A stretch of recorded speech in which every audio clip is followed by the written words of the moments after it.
Phil Physiker tosses a ball across a field. We show sample positions of the ball at 5 locations: A, B, C, D, and E. We draw a vector at position A to show the initial velocity of the ball.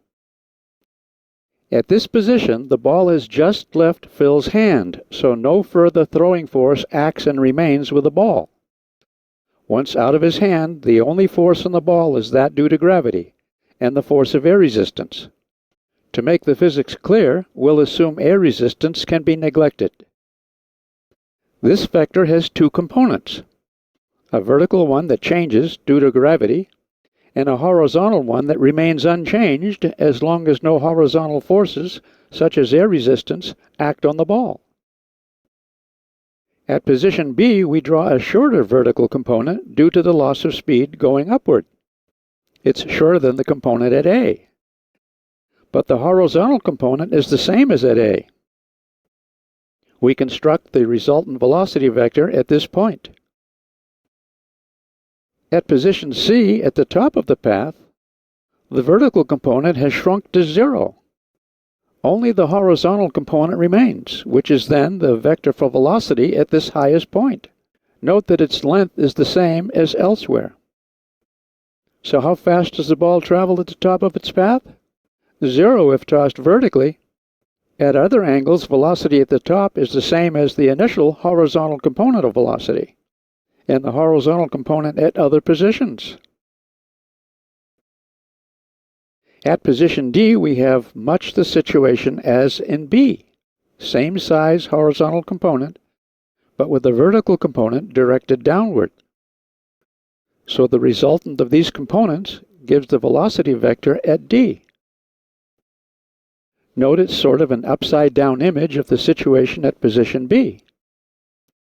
And finally, much the same at position E. We're off the page here, but you get the idea. What we have is an upside-down version of A. The shape of the ball's path is a parabola. With air resistance, the path is not parabolic. It's something like this. The horizontal component in each successive position becomes smaller due to air resistance. We just show the horizontal components here. These smaller components are why the ball doesn't go as far downrange. And air resistance vertically means the ball doesn't reach the same height. Interesting? Let's get back to our ideal case without air resistance. The vectors we show are velocity vectors. We could also draw vectors for force, and even vectors for acceleration. Let's draw a vector for the force of gravity acting at the ball, say at position B. Shall we find the resultant of the velocity and force vector, say with this parallelogram? And what would the result be? The answer is nothing with any physics meaning. It would be rubbish. Don't do that.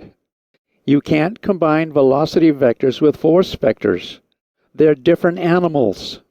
To distinguish the two, we show force vectors in red and velocity vectors in blue.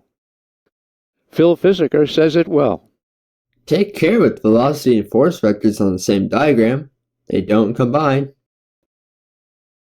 These red vectors represent the downward force of gravity on the ball all along the path.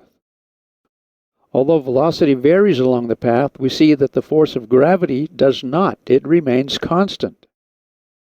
The force vector is the same at all locations.